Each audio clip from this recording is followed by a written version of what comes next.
नमस्कार दोस्तों, स्वागत है आपके अपने YouTube चैनल रीडिंग लवर्स पर। दोस्तों, आज की जो वीडियो इसमें हम बात करेंगे हरियाणा में जो ग्रुप डी भर्ती के लिए जो परीक्षा ली जानी है, CET आप कह सकते हैं। तो इसके लिए यहाँ पर ये महत्वपूर्ण अपडेट आई है। तो क्या कुछ पूरी अपडेट है तो ये देख लेते हैं। और इसके अलावा दो और महत्वपूर्ण अपडेट है, तो आप हमारे साथ अंत तक बने रहिएगा। तो एक अखबार की ये कटिंग है। ग्रुप सी और डी की भर्ती के लिए परीक्षा जून में। विधानसभा में बोले सीएम तृतीय और चतुर्थ श्रेणी की भर्तियों में नहीं होगा इंटरव्यू। क्या कुछ है न्यूज़ आप देख सकते हैं। हरियाणा में तृतीय व चतुर्थ श्रेणी कर्मचारियों का कॉमन कैडर होगा, आप CET कह सकते हैं। और इन पदों पर भर्ती से पहले युवाओं को हरियाणा कर्मचारी चयन आयोग द्वारा ली जाने वाली कॉमन पात्रता परीक्षा को पास करना होगा। परीक्षा का आयोजन जून में होगा। और भर्तियों में खाली पदों को लेकर विधानसभा में उठे हुए सवालों का जवाब देते हुए मुख्यमंत्री मनोहर लाल खट्टर ने कहा कि तृतीय व चतुर्थ श्रेणी कर्मचारियों की भर्ती में इंटरव्यू सिस्टम पूरी तरह खत्म किया गया है। केंद्र सरकार की नेशनल टेस्टिंग एजेंसी कॉमन पात्रता परीक्षा का आयोजन करेगी। तो NTA जो अभी ये परीक्षा लेगी, जो UGC नेट वगैरह का जो एग्ज़ाम कराती है NTA, तो उसके द्वारा परीक्षा ली जाएगी। और चतुर्थ श्रेणी के पदों के लिए उम्मीदवारों को केवल पात्रता परीक्षा पास करनी होगी, केवल CET ही पास करना होगा।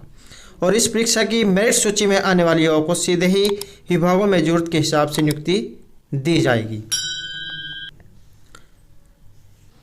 तृतीय श्रेणी के पदों के लिए युवाओं को कॉमन पात्रता परीक्षा के अलावा संबंधित पद के लिए तय लिखित परीक्षा में भी भाग लेना होगा। कि ग्रुप सी के लिए दो परीक्षाएं होंगी, पहला CET, उसके बाद मेन परीक्षा। तो परीक्षा के अलावा संबंधित पद के लिए तय लिखित परीक्षा में भी भाग लेना होगा। और 5000 पदों की भर्ती वापस लेने पर CM ने कहा कि नए नियमों के चलते ही यह निर्णय लिया गया है। रोहतक विधायक भारत भूषण बत्रा ने कहा कि सामाजिक आर्थिक रूप से पिछड़े वर्ग के मामलों में अतिरिक्त अंकों के प्रावधान के चलते मेरिट में आने वाले युवा भी सिलेक्ट नहीं हो पा रहे हैं। और परीक्षा में जो युवा 80% अंक लेते हैं वे इन नियमों के चलते 64% अंक वाले युवाओं से पिछड़ जाते हैं। और डोमिसाइल सर्टिफिकेट यानी हरियाणा के स्थायी निवासी के लिए 15 साल की सीमा को कम करके 5 वर्ष करने की सरकार के फैसले को खट्टर ने सही बताया। प्राइवेट सेक्टर की 48,000 की सब्सिडी। तो CM ने कहा कि प्राइवेट सेक्टर में ग्रुप सी और डी की नौकरी स्थानीय युवाओं को देने पर सरकार उन्हें सब्सिडी देगी। पहले 3,000 रुपये मासिक यानी सालाना 36,000 रुपये सब्सिडी दी जाती थी। अब इसे बढ़ाकर यहाँ पर यह 48,000 रुपये सालाना यानी हर माह 4,000 किया गया है। और कोर्ट के स्टे पर CM ने कहा कि प्राइवेट सेक्टर की नौकरियों में आरक्षण पर हाई कोर्ट ने स्टे किया था और सुप्रीम कोर्ट ने उसे हटा दिया है। और हुड्डा ने पंचायती राज संस्थाओं में महिलाओं के लिए 50% आरक्षण पर कैप लगाने का विरोध किया था। और CM ने कहा कि हमने महिलाओं का प्रतिनिधित्व बढ़ाने का निर्णय लिया है। और अभी तक 33% आरक्षण था, जिसे बढ़ाकर 50 किया गया है। तो आपके लिए यहाँ पर ये महत्वपूर्ण अपडेट हो सकती है कि ये जो CET की जो परीक्षा है, ये जून में लिए जाने की पूरी संभावना रहेगी, क्योंकि पहले अप्रैल में जब बात हो रही थी तो इसको बढ़ाकर अब जून में किया गया है। तो जून में पूरी संभावना रहेगी कि आपका ये एग्ज़ाम हो जाए। तो ये हमारी पहली अपडेट थी। नेक्स्ट जो अपडेट है उसको देख लेते हैं।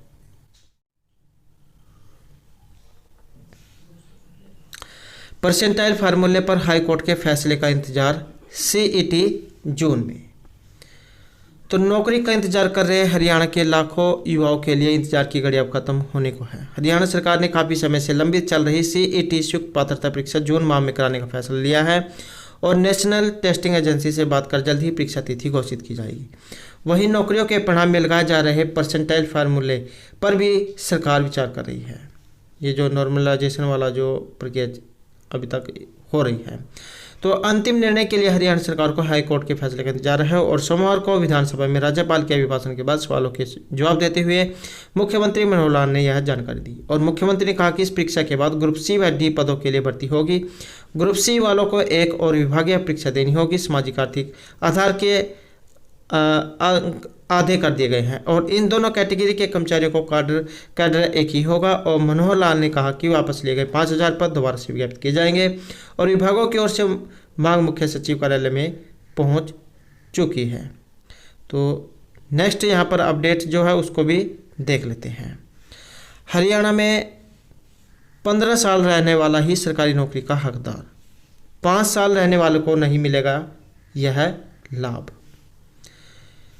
हरियाणा में 15 साल वाला ही सरकारी नौकरी का हकदार होगा और 5 साल रहने के बाद बनने वाले मूल निवासी प्रमाण पत्र का लाभ अब सरकारी नौकरियों में नहीं मिलेगा। निजी क्षेत्र की नौकरियों में 75% आरक्षण में ही इसका लाभ उठा सकेंगे। सोमवार को मुख्यमंत्री मनोहर लाल ने विधानसभा में बताया कि 5 साल के मूल निवासी प्रमाण पत्र की सरकारी नौकरी के लिए वैधता की अधिसूचना सरकार ने रोक दी है। और वे राज्यपाल अभिभाषण पर चर्चा का जवाब दे रहे थे। उन्होंने बताया कि 15 साल प्रदेश में रहने के बाद बना मूल निवासी प्रमाण पत्र ही सरकारी भर्तियों के लिए मान्य होगा। और उन्होंने यह भी कहा कि एनजीटी के फैसले में छूट देने के लिए सरकार विभाग में संशोधन विधेयक ला रही है और 10 साल पुराने ट्रैक्टर को एनसीआर में 2025 तक चला सकेंगे और एनसीआर से आने वाले समय महेंद्रगढ़ जिला बाहर होगा। प्रदेश में स्वामित्व योजना के तहत संपत्ति आईडी बनाने का जिम्मा बीडीपीओ को सौंपा गया है और ग्राम सभा के निर्णय में फर्जीवाड़ा सामने आने के बाद ग्राम सचिव को जिम्मेदारी सौंपी गई है, लेकिन वे पीछे हट गए। निजी कंपनियों की संपत्ति आईडी का कार्य दिया गया था तो उसके काम में कमी मिली है, उसे नोटिस दिया गया है और अगर सुधार करेंगे तो ठीक नहीं है तो नहीं समझौता कर दिया जाएगा। तो ये जो महत्वपूर्ण अपडेट थी। तो आपकी जो सीटी की परीक्षा है जून में होने की पूरी संभावना रहेगी। और दोस्तों अगर आपने अभी तक हमारे चैनल को सब्सक्राइब नहीं किया तो सब्सक्राइब कर ले इस प्रकार की महत्वपूर्ण न्यूज अपडेट को सबसे पहले पाने के लिए। और हमारे साथ अंत बनाने के लिए धन्यवाद।